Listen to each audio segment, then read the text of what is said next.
지금으로부터 한 30년 전 일인 것 같습니다. 제가 시온교회 분목사로 있을 때에 그때 이제 같이 분목사로 있던 허연행 목사님하고 도봉산을 올라갔던 적이 있었습니다. 지금처럼 추운 겨울날 또 그날 눈이 많이 쌓였던 날이었습니다. 월요일날 밥을 먹고 점심 먹고 차 한잔 마시고 한 2시 넘어서 그때만 하더라도 나이가 36살쯤 되니까 뭐 펄펄 날던 때죠. 도봉산 한번 갔다 오자 해서 이제 산으로 올라갔습니다. 뭐 그냥 뛰어 올라갔다 내려오면 되겠지 하고 그 젊은 그 혈기에 오후에 2시 넘어서 산에 올라갔는데 올라갈 때까지는 잘 올라갔는데 문제는 내려올 때였습니다. 눈이 오니까 길이 보이지를 않는 겁니다. 한창 내려오다가 계곡으로 빠져서 들어오는데 길을 잃어버렸습니다. 눈이 아니고 그냥 평상시 같으면 사람들이 다니는 길이 눈에 대충 이렇게 구분이 됩니다만은 눈에 덮여버리니까 이게 어느 것이 길인지를 알 수가 없습니다. 그래서 한창 헤매고 다니는데 벌써 해는 지는 겁니다. 야, 이러다가 산에서 얼어 죽는 거 아닌가 그렇게 겁이 날 정도로 그때는 지금처럼 이런 뭐 휴대폰 이런 게 없었으니까요.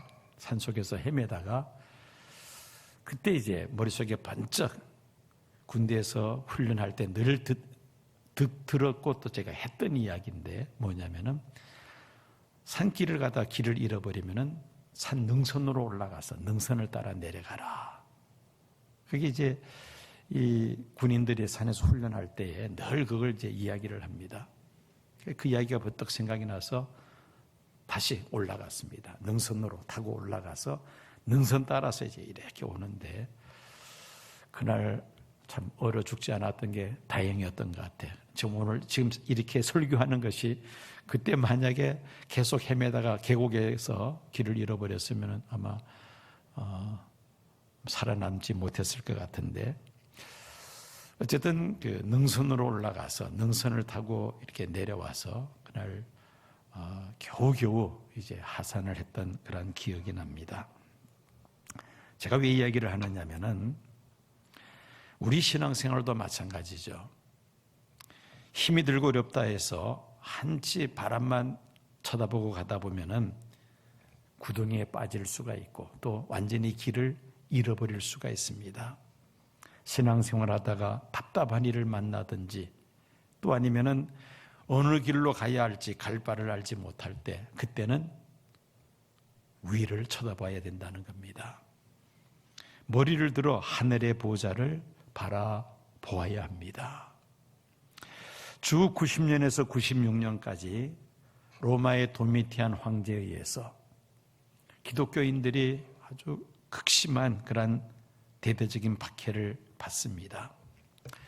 도미티안은 로마 제국 하에 지배받고 있는 모든 나라 민족들에게 이 황제를 향하여 My King, My Lord, 나의 왕, 나의 주님이라고 부르라고 하며 또 황제의 그 형상, 동상 앞에 가서 절을 할 것을 강요를 합니다. 이때 기독교인들은 거부를 하죠. 나의 주님은 오직 예수 그리스도 한 분뿐이시다. 우리는 황제에게 절할 수 없다 해서 황제 숭배를 거부합니다. 이로 인해서 기독교인들에 대한 대대적인 박해가 주어집니다. 이런 상황 속에서 사도 요한이 복음을 전하다가 체포되어서 밤모섬에 유배가 됩니다. 밤낮으로 컴컴한 동굴 속에서 돌을 캐내는 그 일을 하고 있었습니다. 당시 밤모섬은 로마 제국 치하의 이 유배지 가운데서도 가장 악명이 높은 유배지였습니다. 간수들이 아주 지독한 사람들이었고 죄수들이 이 밤모섬에 유배되면 3개월을 넘기지 못하고 죽는다는 말이 있을 정도로 아주 악명 높은 유배지였던 것입니다. 나가서 열심히 복음을 전해야 될 사도가 지금 밤낮으로 동굴에서 돌을 캐야만 합니다. 주일날 예배를 집례해야 할 사도가 동굴 속에서 돌을 캐고 있자니 얼마나 힘들었겠습니까? 희망의 전혀 보이지 않는 절망적인 상황에서 하루하루를 연명하고 있었던 사도 요한에게 그토록 사모하고 그리던 하늘 보좌 우편에 계시는 예수님께서 나타나셨던 것입니다. 하늘에 열린 문이 보이면서 주의 음성이 들립니다. 이리로 올라오라는 음성이 들리며 성령의 감동을 받아서 그 열린 문을 통하여 사도 요한은 하늘의 보좌를 바라봅니다. 그가 눈으로 보고 직접 귀로 들은 주의 음성을 글로 기록한 것이 바로 요한계시록입니다. 요한이 하늘의 보좌에 올라가서 보고 들은 것은 하늘의 보좌와 이후에 마땅히 일어날 일들이었습니다. 미래에 전개될 사건들, 인류 역사의 종말에 대한 그 예수님의 말씀을 사도 요한이 받아 기록한 것이 바로 요한계시록이라는 말씀입니다. 결론은 예수님 다시 오심으로 이 세상을 심판하시고 천년왕국과 새하늘과 새 땅을 완성하실 것을 말씀하십니다. 사도 요한은 죄수의 신분으로 이 밤모섬에서 비참한 생활을 하고 있었지만은 하늘의 열린 문을 통하여 하늘의 보좌를 바라보므로 또 예수님께로부터 앞으로 일어날 일들에 대한 자세한 계시를 받은 후 하늘의 보좌에 앉으신 하나님께서 인류 역사를 주관하신다는 사실을 다시 한번 깨닫고 미래에 대한 소망을 굳게 붙잡고 그는 힘든 유배 생활을 잘 버티게 됩니다. 가끔씩 천국에 다녀왔다는 그런 간증하는 사람들이 있습니다. 조심해서 들어야 합니다. 영적인 문제라 정확하게 천국에 다녀왔는지 엉뚱한 곳에 갔다 와서는 천국 다녀왔다고 말을 하는지 아니면은 상상력을 동원해서 지어낸 이야기인지 잘 분별해야만 합니다. 거짓으로 드러난 대표적인 사례가 1992년 시한부 종말론을 주장했던 펄시 꼴레입니다. 이 사람이 쓴 책 내가 본 천국이라는 책 다 거짓으로 드러났죠. 또 천국은 확실히 있다는 제목의 책을 쓴 한국계 미국인 토마스 주남이라는 사람이 있습니다. 모두 다 성경에 근거하지 않은 개인의 어떤 주관적인 생각, 개인의 체험담, 또 상상력을 동원한 시나리오에 불과합니다. 성경에서 벗어난 이야기들로 가득 차 있기 때문입니다.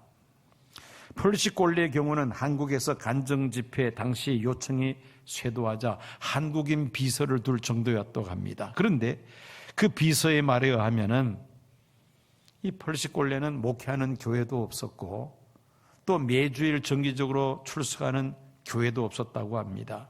그래서 주일 예배도 제대로 드리지 않았으며 그의 성경책은 먼지가 잔뜩 쌓여져 있었다고 합니다. 토마스 주남은 당시에 부시 대통령이 적그리스도라고 그렇게 주장하면서 부시 대통령 임기 안에 휴거한다는 그런 시한부 종말론을 주장했던 사람이죠. 휴거되지 않자 예수님께서 계시하신 말씀이기에 자기는 책임이 없고 예수님께 책임이 있다, 그런 말을 했던 적이 있었습니다. 그 외에도 천국 다녀왔다고 간증하는 그런 사람들이 가끔씩 있지만은 믿을 만한 간증은 그렇게 많지 않습니다. 그러므로 천국에 다녀왔다는 그런 이야기하는 사람들이 있으면은 과연 성경 말씀과 부합한가, 우리가 정말 신경을 써서 잘 분별해야만 합니다.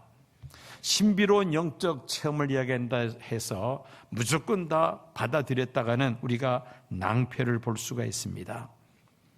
성경에 기록된 하늘의 보호자를 보고 글로 남긴 기록은 몇 군데 되지 않습니다. 가장 대표적인 것은 구약 성경의 에스겔서 1장이죠. 에스겔이 그가 하나님의 영의 감동을 받아 바라보았던 하늘의 보좌가 에스겔서 1장에 기록되어 있습니다. 그리고는 신약 성경에서는 요한계시록 4장입니다. 둘 다 동일한 보좌를 직접 보았다면 마땅히 하늘의 보좌에 대한 기록도 같아야 합니다. 그런데 요한계시록 4장과 에스겔서 1장에 기록된 하늘의 보좌는 거의 일치한다는 것을 우리가 확인할 수가 있습니다. 자, 요한이 보았던 하늘의 보좌의 모습은 어떠하였는가? 요한계시록 4장 1절, 1절에서 3절까지 기록되어 있는데 그 요한계시록 4장에 기록된 하늘의 보좌를 읽고 영감을 받아 그린 그림이 바로 스크린에 한번 올라올 겁니다. 미국의 여류 화가인데 요한계시록 4장 읽고 영감을 받아 그린 그림입니다. 한번 그림을 보면서 제가 2절, 3절에 있는 말씀을 제가 한번 읽겠습니다. 내가 곧 성령에 감동하였더니 보라 하늘의 보좌를 베풀었고 그 보좌 위에 앉으신 이가 있는데 앉으신 이의 모양이 벽옥과 홍보석 같고 또 무지개가 있어 보좌에 둘렸는데 그 모양이 녹보석 같더라. 한가운데 하나님께서 좌정하시는 보좌, 하나님의 보좌가 있습니다. 그 보좌 주변에 에워싼 것이 이제 그 홍보석이라고 되어 있는데 홍보석은 루비를 가리킵니다. 붉은색에. 그 다음에 또 이 벽옥은 다이아몬드, 그죠? 흰 빛을 내는 다이아몬드, 그 벽옥, 홍보석, 그 다음에 녹보석, 초록색 녹보석. 그 보좌 주변에 그렇게 온갖 아름다운 형형색색이 저렇게 빛을 발하고 있는 모습입니다. 아마 인간의 언어로서 하나님의 이 빛난 광채를 인간의 언어로서 최대한 설명하는 게 바로 보석에 비유한 것이 아닌가 생각합니다. 더 이상 어떤 표현 방법이 없죠. 그 다음에 그 보좌 앞에 7 등불 켠 것이 있습니다. 그 7 등불은 하나님의 7 영, 성령님을 가리키죠. 그리고 그 보좌 앞에 4 영물이 있습니다. 하나님이 부르시는 4 영물들. 보좌를 에워싸고 있는 것이 24 보좌와 그 보좌에 앉아있는 24 장로들. 이 24 장로는 신구약을 통틀어서 성도들을 대표하는 사람들이다. 그렇게 해석을 합니다. 이것이 이제 요한계시록 4장에 기록된 사도 요한이 바라보았던 하늘의 보좌입니다. 그리고 5장에 넘어가면은 어린 양 예수 그리스도가 하나님의 보좌에 또 같이 계시는 모습을 5장에 또한 기록을 하고 있습니다. 자, 이 하늘의 보좌를 에워싸고 있는 24 장로들과 4 생물들이 무엇을 하고 있는가? 요한계시록 4장을 보면은 보좌에 앉으신 하나님을 향하여 찬양하는 그런 내용들이 나옵니다. 5장에 들어가면은 어린 양 예수 그리스도에 대해서 또 이 24 장로와 4 영물들이 생물들이 찬양을 하며 천군 천사들이 그리고 모든 피조물들이 찬양하는 그런 모습을 5장에서 우리가 또한 볼 수가 있습니다. 자, 하늘에서 하나님의 보호자에 에워싸고 있는 24 장로들과 4 생물들이 주로 하는 일이 무엇인가? 보좌에 앉으신 하나님을 찬양하는 일입니다. 그러므로 하늘의 보좌를 사모하며 천국을 사모하는 성도들은 이 찬양하는 일에 대해서 관심을 많이 기울여야 합니다. 입술로만 찬양할 것이 아니라 악기로도 찬양하고 몸으로도 찬양하고 우리의 생활 속에서도 또 하나님을 찬양할 수 있습니다. 무슨 일을 하든지 늘 하나님을 생각하며 하나님을 기쁘시게 한다면은 그 삶 자체가 찬양의 연속이라고 말할 수 있습니다. 하늘의 보좌는 창조주 하나님을 찬양하는 일을 쉼없이 지속되는 곳이므로 지상에서 하늘의 보좌를 바라보는 우리들도 하나님을 향하여 늘 찬양하기를 힘써야 할 것입니다.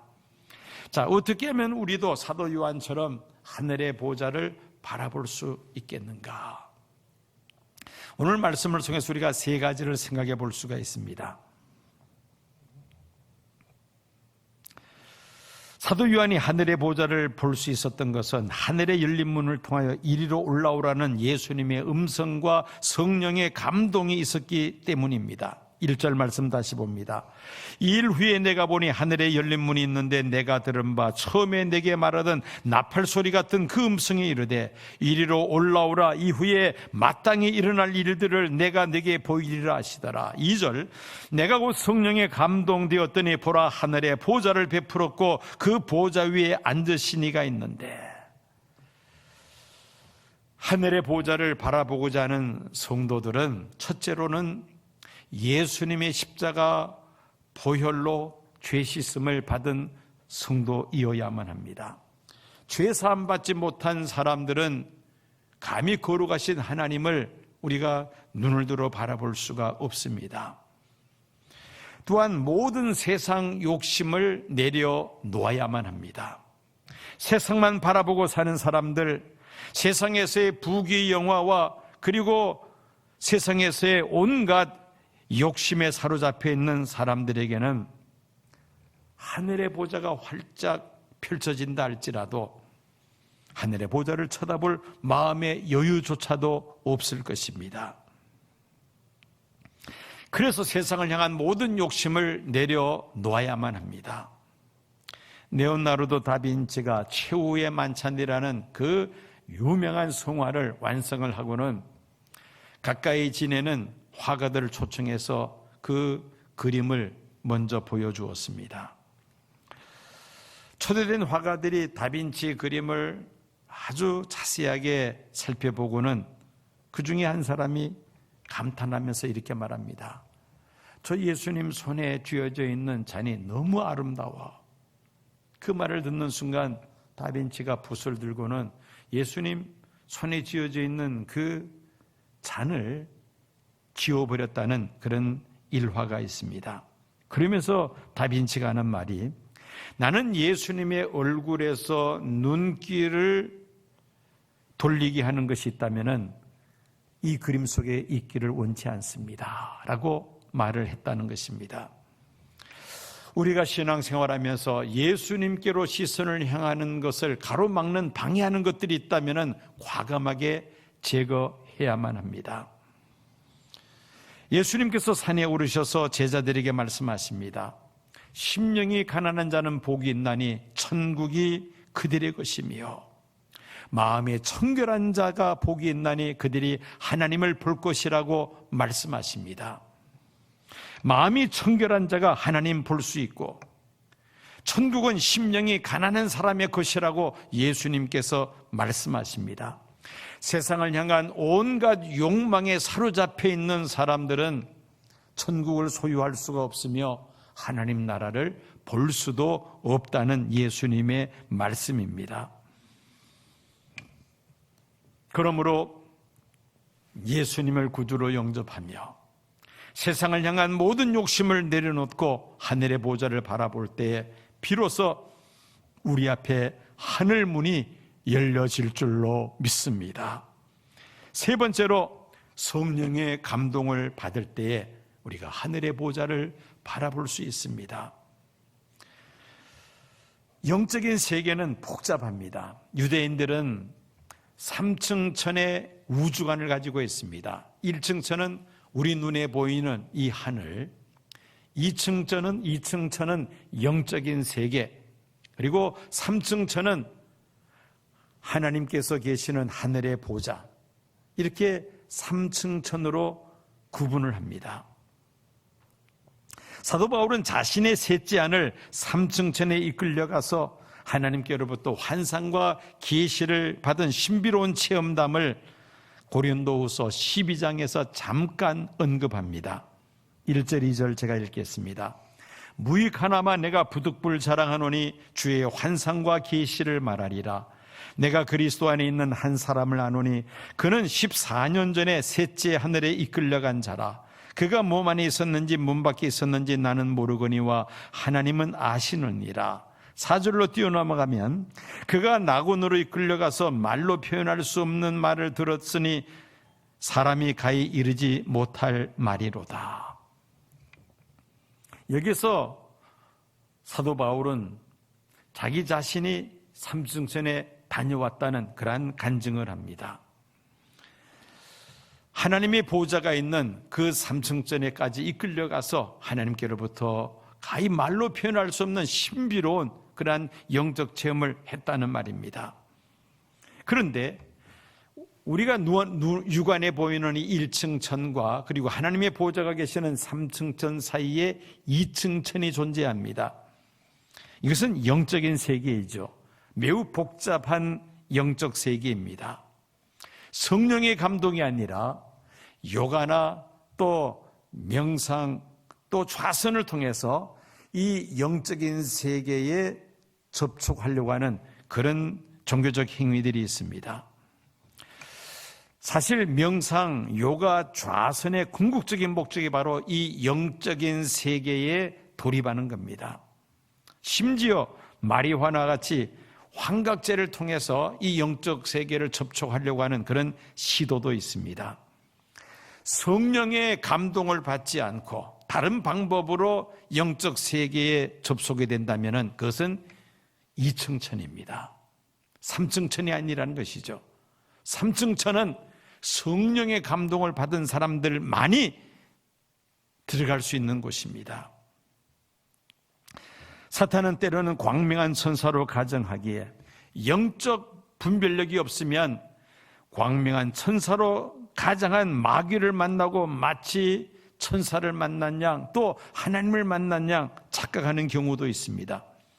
그래서 중요한 것은 하늘의 보좌를 우리가 정말 바라보기를 소망한다면 성령의 충만하심을 받아야만 합니다. 하늘의 보좌를 바라보기를 소망한다면 먼저 예수님 십자가 보혈의 피로 깨끗하게 죄 씻음을 받고 세상을 향한 모든 욕심들을 다 내려놓으며 성령의 충만을 받을 때에 하나님께서 하늘의 열린 문을 통하여 우리로 하여금 하늘의 보좌를 바라볼 수 있는 그런 신령한 체험을 하게 하실 수도 있을 것입니다. 에스겔 선지자가 보았으며 사도 바울이 경험하였고 또 사도 요한이 보았던 그 하늘의 보좌를 우리들도 바라볼 수 있어야 하겠습니다. 유명한 주석가 윌리엄 핸드릭슨 목사는 말하기를 절망감에 사로잡혀 있는 사도 요한에게 하늘의 보좌를 보여주신 목적은 로마 제국의 황제가 사는 그 왕궁이 세계의 중심이 아니라 하나님의 보좌가 있는 곳이 바로 세계의 중심임을 알게 하기 위함이었다고 설명을 합니다. 요한은 당시 로마 황제 도미티안에 의해서 무서운 박해 아래에 있었으나 하늘의 보좌를 바라보면서 이 세상을 다스리는 자가 로마 황제가 아니라 하늘 보좌에 계신 하나님이라는 것을 확신하게 됩니다. 하늘의 보좌를 바라본 후 요한은 그 힘든 유배 생활을 잘 참고 인내합니다. 밤모섬에 유배된 지 약 1년 6개월 후인 주후 96년경에 도미티안 황제가 암살을 당합니다.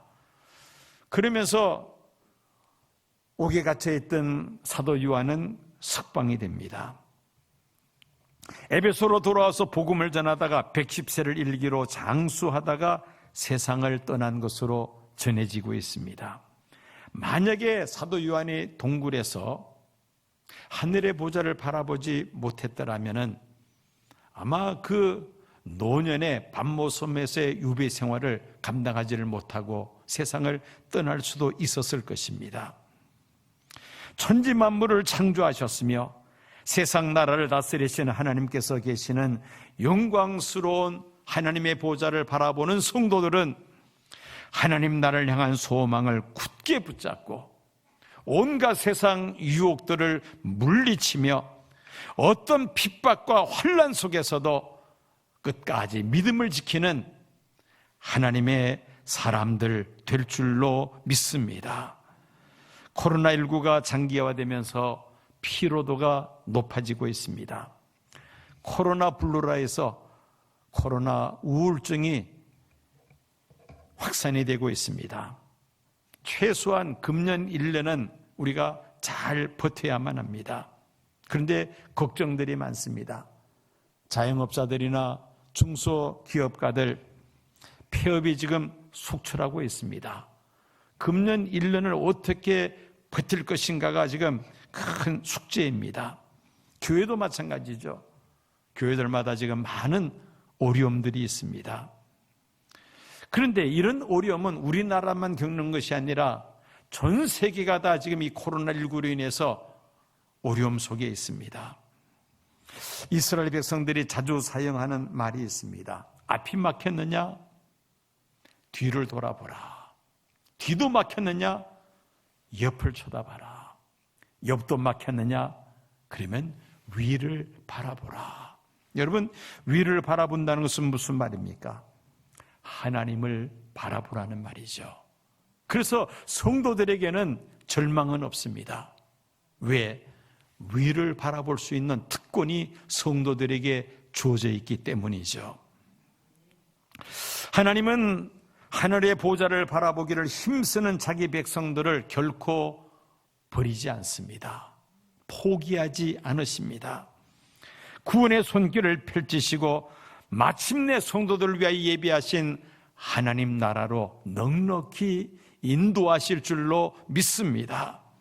환난이 많고 풍파가 많은 이 세상에서 앞길이 보이지 않고 절망감에 사로잡힐 때 있습니다. 우리는 더 이상 눈에 보이는 세상만 바라보고 탄식하며 절망할 것이 아니라 사도 요한처럼 하늘의 열린 문을 통하여 하늘의 보좌를 우리들도 바라보아야 할 줄로 믿습니다. 새벽마다 요한계시록을 주제로 지금 40일 날을 정하고 특별 새벽 기도를 진행하고 있습니다. 가장 힘들고 어려운 이때에 우리가 요한계시록을 공부하면서 요한이 바라보았던 그 하늘의 보좌를 우리들도 바라보며 사도 요한이 받았던 그 계시의 말씀 오늘 나에게 주시는 말씀으로 받아들이며 사도 요한 당시에 그 모진 핍박과 박해 속에서 신음하고 있었던 이 초대교회 성도들, 이 요한계시록을 받아 읽고 그들도 역시 요한처럼 하늘의 보좌를 바라보며 힘과 용기를 얻으며 그 모진 핍박과 박해를 믿음으로 잘 헤쳐나간 것처럼 오늘날 우리들도 이 어려운 때에 요한계시록을 통해서 하늘의 보좌를 바라보며 이 어려운 때를 잘 우리가 극복해야 할 줄로 믿습니다. 비록 우리는 두 발을 땅에 딛고 살아가고 있지만은 우리의 눈은 하늘의 보좌를 바라보아야 하겠습니다. 눈에 보이는 세상이 전부가 아니죠. 세상만 바라보다 살다 보면은 결국 세상과 함께 우리는 망할 수밖에 없습니다. 코로나19 팬데믹으로 앞이 보이지 않는 이 캄캄한 절망적인 상황에서도 우리의 믿음의 눈을 들어 하늘의 보좌를 바라보며 또 우리의 귀를 열어 하나님의 말씀의 귀를 기울이며 성령의 충만하심을 힘입어서 이 어려운 시대를 넉넉히 쳐나가는 저와 여러 성도님들이 되어야 할 줄로 믿습니다.